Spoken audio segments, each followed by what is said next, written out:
Halo teman-teman semua, kembali lagi di Tahu Nggak Sih? Gimana nih kabar teman-teman semua di rumah? Semoga masih pada sehat walafiat ya. Nah, pastinya teman-teman followers BMK Menlu UGM pada penasaran kan sama topik Tahu Nggak Sih yang bakal kita angkat pada bulan ini. So, tunggu apa lagi? Yuk langsung aja kita simak videonya.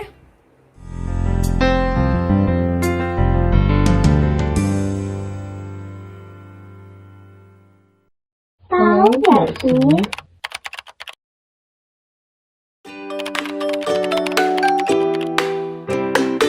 Kebiasaan merokok merupakan salah satu kebiasaan yang tidak sehat yang dapat menimbulkan berbagai penyakit kronis, seperti penyakit diabetes mellitus tipe 2, penyakit kardiovaskuler, penyakit coronary heart disease, kanker paru, dan penyakit pernapasan kronis. Selain menimbulkan bahaya medis, merokok juga dapat menimbulkan bahaya psikologis seperti depresi, skizofrenia, dan perilaku adiktif atau kecanduan. Pada tahun 2020, WHO melaporkan penggunaan tembakau membunuh lebih dari 8 juta orang setiap tahun, di mana 7 juta orang merupakan perokok aktif dan 1,2 juta orang merupakan perokok pasif. Nah, Indonesia merupakan salah satu negara di dunia yang mempunyai tingkat perokok aktif tertinggi. Bahkan, perokok laki-laki di Indonesia tertinggi nomor 3 setelah India dan Tiongkok. Dilaporkan oleh WHO bahwa setiap tahunnya terdapat sekitar 225.700 orang di Indonesia yang meninggal akibat merokok atau penyakit yang berkaitan dengan tembakau. Wakil Menteri Kesehatan Republik Indonesia Dante Saxono Harbuono dalam konferensi pers virtual memperingati Hari Tembakau Sedunia tahun 2021 mengatakan bahwa kebiasaan merokok menyumbang persentase kematian terbesar kedua di Indonesia. Berdasarkan faktor resiko kematiannya, kematian akibat merokok memiliki faktor resiko sebesar 17,3%. Dalam 5 tahun belakangan ini, prevalensi merokok pada orang dewasa masih belum menunjukkan penurunan, sedangkan prevalensi merokok pada usia remaja yaitu rentang usia 10-19 tahun meningkat dari 7,2% pada tahun 2013 menjadi 9,1% pada tahun 2018. Data terbaru dari Global Tobacco Survey pada tahun 2019 menunjukkan bahwa sebesar 40,6% pelajar Indonesia dengan rentang usia 13-15 tahun dengan rincian 2 dari 3 anak laki-laki dan 1 dari 5 anak perempuan semuanya sudah hampir pernah menggunakan produk tembakau. Menariknya lagi adalah sebesar 19,2% pelajar di Indonesia merupakan seorang perokok yang aktif, di mana 60,6% di antaranya tidak pernah dicegah dalam membeli rokok karena usia mereka dan 2/3 di antaranya bisa membeli rokok secara eceran. Sangat disayangkan ya teman-teman.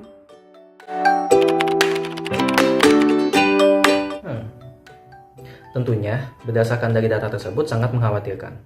Pemberian edukasi dan terapi kecanduan rokok untuk para perokok aktif dari menggunakan produk tembakau sangatlah penting jika Indonesia ingin mengurangi angka kematian dan penyakit yang berkaitan dengan tembakau, serta beban yang disebabkan oleh hal-hal tersebut pada sumber daya manusia dan perekonomian. Tanpa berlama-lama lagi, yuk kita simak dari penjelasan narasumber agar kita lebih paham mengenai rokok dan terapi kecanduan rokok.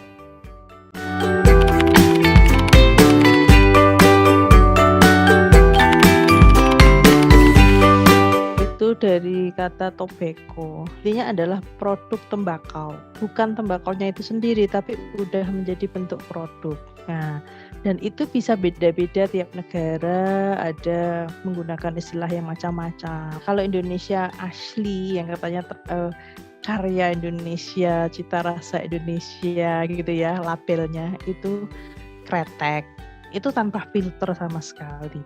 Jadi variasinya macam-macam. Tapi prinsipnya adalah dari tembakau, tambah chemicals yang hasil identifikasi dari kromatografi dan lain-lain akhirnya ditemukan itu ada sampai 7.000 chemicals yang 11 diantaranya karsinogenik.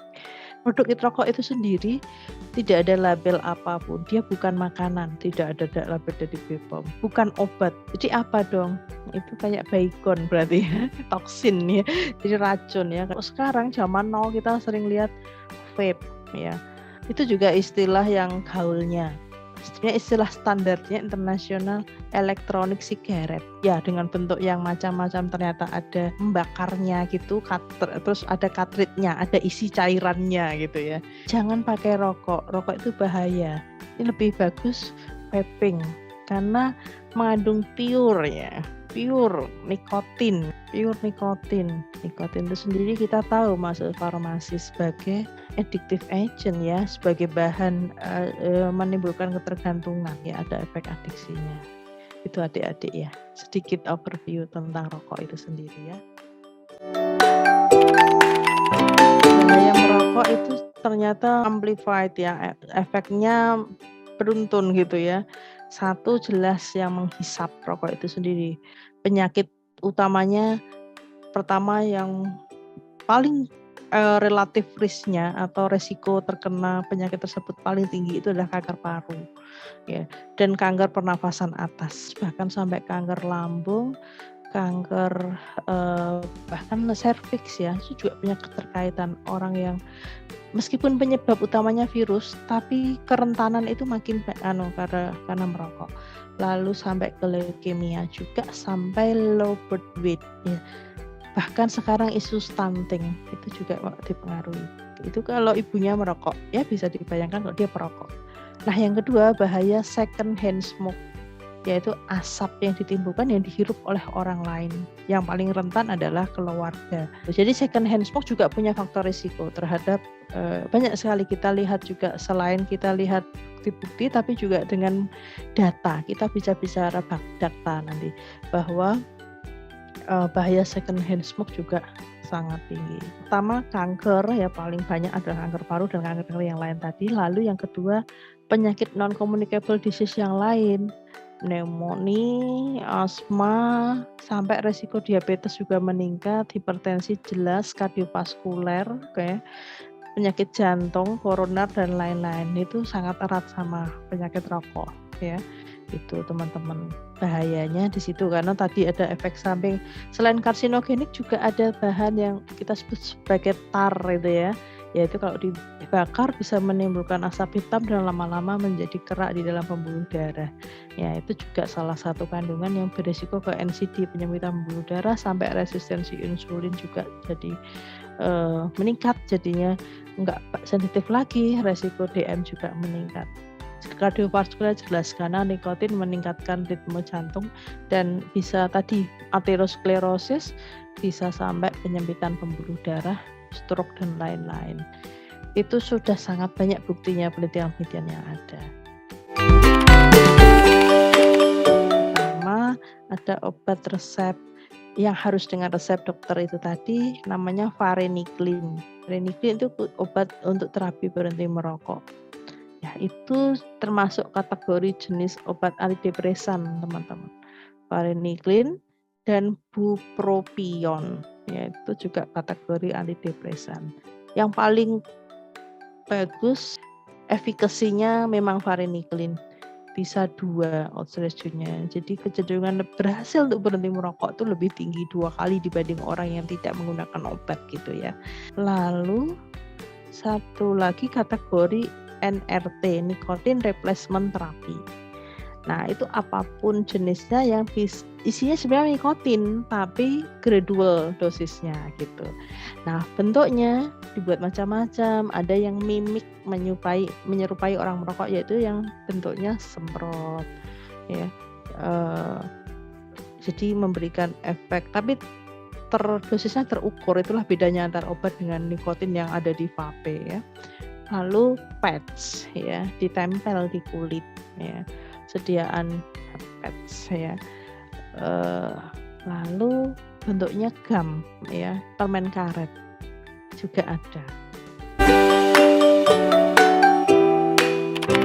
Oke, kita tuh punya peran strategis loh. Paling gampang itu kalau kita di apotek face to face melayani pasien.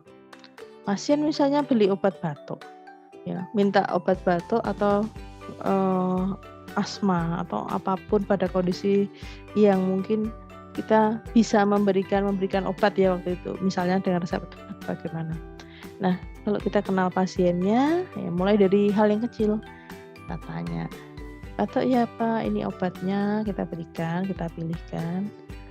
Mungkin untuk bisa memaksimalkan hasilnya, kita bisa coba ya Pak ya, tapis gitu, permasalahan akarnya itu dari mana Nah, maaf ini apakah Bapak merokok dan sebagainya gitu. Mulai dari hal yang jadi masuknya itu entry point-nya adalah pada ketika kita memberi pelayanan obat. Pokoknya setiap pelayanan yang kita berikan itu diberikan warna, yaitu memberikan konseling yang tidak semata-mata berkaitan dengan obat itu, tapi lifestyle-nya. Nah, salah satu lifestyle itu adalah merokoknya gimana gitu. Nah, itu ada tekniknya, namanya 5A. As ya, lalu advice ya, nasihat. As dulu tanya apakah pasien merokok apa enggak, lalu nasihat mengenai tadi mungkin kita bikin leaflet atau bikin apa ya, poster dampak rokok dan manfaatnya kalau kita berhenti merokok gitu ya. Silahkan dibaca gitu ya. Baru assess. Kalau gitu sudah tahu info-infonya. Banyak yang orang sudah tahu tapi belum pengen berhenti merokok. Bisa aja, nggak masalah. Jadi assess ini tahap ketiga. Yang kita akan teruskan tahap keempat sampai kelima kalau dia mau berhenti merokok. Kalau enggak ya berarti kita tetap terus bisa jadi minta bantuan keluarga terdekat atau siapa. Untuk terus mengulang as dan advice-nya. Ya, lalu intinya adalah repetisi ya. Kalau kita menasihati itu memang perlu repetisi ya. Lalu assess tadi, setelah assess itu kan readiness ya, assess itu mengakses kesiapan. Lalu assist itu membantu berhenti merokoknya. Kita diskusikan, kita mulai coba pelan-pelan, mana yang paling cocok dia suka, cara berhenti merokoknya betul-betul mendadak. Coba berhenti, buang semua rokok yang ada di saku, asbak dan sebagainya kita buang. Lalu hindari teman-teman yang membuat kita kembali merokok lagi. Bisa dengan bantuan permen dan lain-lain. Lakukan aktivitas olahraga untuk melupakan keinginan merokoknya. Seperti itu contohnya.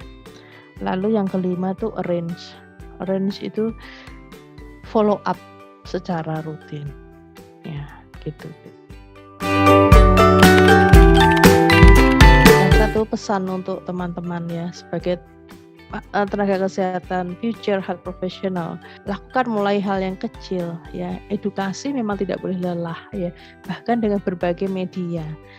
Dan sekarang eranya teman-teman dengan digital ya, entah itu nanti sosial media atau berbagai metode ya. Menurut saya target yang paling bagus adalah remaja, karena remaja itu juga menjadi target para industri rokok dengan memberi kesan produk ini aman, light gitu ya, mengandung nikotin yang kecil sekali.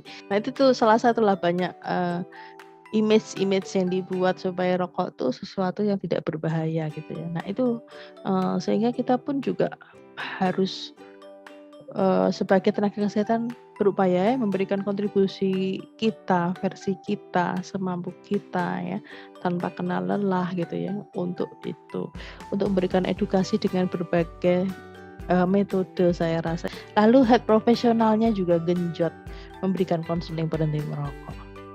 Ya, dan terus dipantau prevalensi perokoknya turun gitu ya. Tapi emang 0,0 gitu, menurunnya memang tidak banyak. Tapi di maintain. Kalau di kita kan malah masih trennya masih naik, sementara negara lain udah menurun. Nah, itu teman-teman ya pesan saya. Kita mulai dari yang kalau tadi saya jelaskan ada berbagai metode untuk tobacco control. Kita baru satu aspek aja untuk health profesionalnya ya, berkontribusi memberikan edukasi.